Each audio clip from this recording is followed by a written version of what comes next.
সেই সতীগৰাকীয়ে কলহত পানী আনি জানত ঢালি দিব লাগে, তেতিয়াহে জানৰ পানী বন্ধ হ'ব। সেই কথাটোৰ বাবে ইমান চিঞৰ বাখৰখন কৰিব লাগিছেনে? বোলো আমি মখা ক'ত মৰিলো? ভাইসকল, মই কথাখিনি ঘোষণাহে কৰিছোঁ। আপোনালোক হৈছে দেশৰ ধৰণী, উচ্চ কুলত জন্ম গ্ৰহণ কৰি দিনে ৰাতিয়ে নিশ্ৰমিক পবিত্ৰভাৱে সেৱা কৰি আছে। আপোনালোকৰ বাহিৰেনো আন কোননো সতী হ'ব আইসকল?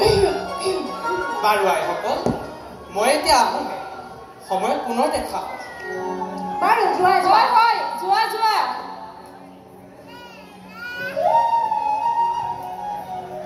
ভাল প্ৰমোদিটো ওলাল বুলিহে, নহ'লে ক'ত বা এইখনে চিঞৰ বাখৰ কৰি থাকিলে হয়। ঠিকেই কৈছে। আমাৰ ভাগৰ বস্তু কিবা বোলে নে আমাৰ ভাগ বোলে নাহি পাৰেনে?